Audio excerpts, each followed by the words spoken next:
Hello everyone, आप देख रहे हैं न्यूज़ोपीडिया। एक बड़ा अपडेट जम्मू कश्मीर से, जहां खबर सामने आई कि कांग्रेस और नेशनल कॉन्फ्रेंस चुनावी गठबंधन कर चुकी है।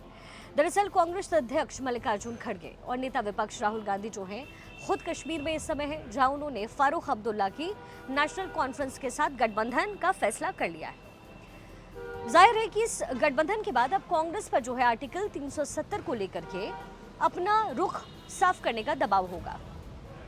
यानी अब कांग्रेस को साफ करना पड़ेगा कि क्या वो भी उमर अब्दुल्ला की तरह ही 370 को सपोर्ट करते हैं या फिर उन्हें हटाए जाने के पक्ष में है।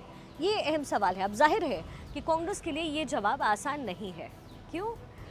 देखिए, तकरीबन एक दशक के बाद होने वाले ये जो चुनाव है, इस नज़रिए से भी इम्पॉर्टेंट है क्योंकि बीते 10 साल में इस राज्य ने जितने बड़े बदलाव देखे हैं, शायद ये भारत के किसी अन्य हिस्से या प्रदेश ने महसूस भी किए। ये बदलाव सामाजिक भी है, आर्थिक भी है और स्पष्ट रूप से राजनीतिक भी है।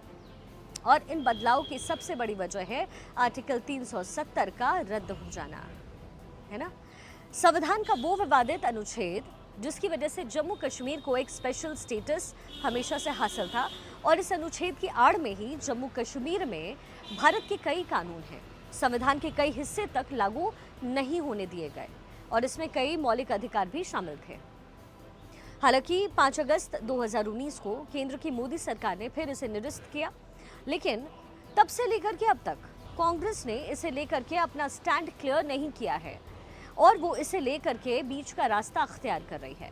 ना तो कांग्रेस ने कभी खुल करके आर्टिकल 370 को सपोर्ट किया, ना कभी ऐसा कहा कि वो आएगी तो इसे दोबारा रिस्टोर करेगी या फिर कश्मीर में पुरानी स्थिति वापस लागू हो जाएगी, कुछ नहीं कहा। लेकिन ये भी सच्चाई है कि वो इस फैसले को लेकर के मोदी सरकार को क्रिटिसाइज करती रही है। यहाँ ये जानना भी ज़रूरी है कि कांग्रेस जो है वो आर्टिकल 370 को रिस्टोर करने को लेकर के जो ग्रुप का अलायंस बना, उसका शुरुआती हिस्सा रही थी। और इस अलायंस का सबसे बड़ा उद्देश्य यही था कि कश्मीर में आर्टिकल 370 को वापस रिस्टोर किया जाए और 35A को वापस लाया जाए, यानी कि कश्मीर का स्पेशल स्टेटस वापस हो। हालांकि मज़े की बात इसमें यह थी कि 22 अगस्त 2020 को जो दूसरा गुपकार डिक्लेरेशन हुआ था, उसमें जिन 7 पार्टीज ने दस्तखत किए उसमें कांग्रेस का भी नाम था।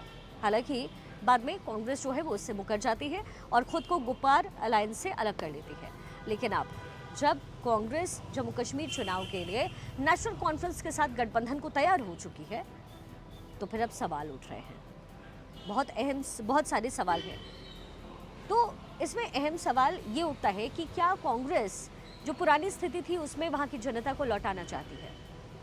कांग्रेस को साफ करना पड़ेगा कि गठबंधन के सहयोगी होने के नाते वो आर्टिकल 370 बहाल करने की जो नेशनल कॉन्फ्रेंस की मांग का, क्या वो सपोर्ट करती है या फिर नहीं करती है।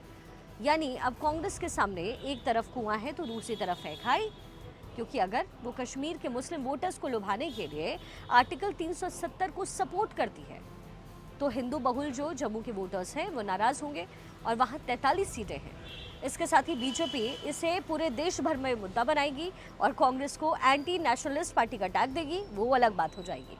लेकिन अगर राहुल आर्टिकल 370 पर सरकार के स्टैंड को सपोर्ट करते हैं तो फिर जाहिर है नेशनल कॉन्फ्रेंस ही इसका विरोध शुरू कर देगी। एक और बड़ा सवाल यहाँ ये है रिजर्वेशन का, क्योंकि राहुल गांधी जो हैं वो इस वक्त ज़बरदस्त तरीके से देश भर में रिजर्वेशन, जाति की जो पॉलिटिक्स है वो कर रहे हैं, जबकि रियलिटी ये है कि 5 अगस्त 2019 से पहले जम्मू कश्मीर में रिजर्वेशन लागू ही नहीं था। वजह थी आर्टिकल 370। लेकिन अब वहाँ पर भारत के दूसरे हिस्सों की तरह ही रिजर्वेशन लागू है, 9 सीटें चुनाव में रिजर्व्ड हैं। ऐसे में अगर राहुल या उनकी कांग्रेस ये कहती है कि भाई वो कश्मीर में आर्टिकल 370 लाने के फेवर में है या फिर वो कश्मीर को उसका स्पेशल स्टेटस लौटाएंगे, तो फिर इसका मतलब ये भी होता है कि वो कश्मीर में आरक्षण को फिर से बंद करने को भी सपोर्ट करेंगे। ये दो तरफा बातें कैसे चलेगा? ये पूरे देश में आप जाति के नाम पर जो है रिजर्वेशन के नाम पर वोट मांगे और जम्मू कश्मीर में आरक्षण को ख़त्म करने पर ही सपोर्ट करो। तो सवाल ये है कि राहुल ये सब जानने समझने के बाद भी इतना बड़ा रिस्क क्यों ले रहे हैं? जवाब है गठबंधन की आदत। दरअसल गठबंधन की बैसाखी की आदत डाल चुकी कांग्रेस जो है उसका पूरा जोर इस समय बीजेपी को रोकने पर है और इसके लिए वो किसी भी समझौते को तैयार बैठी हुई है।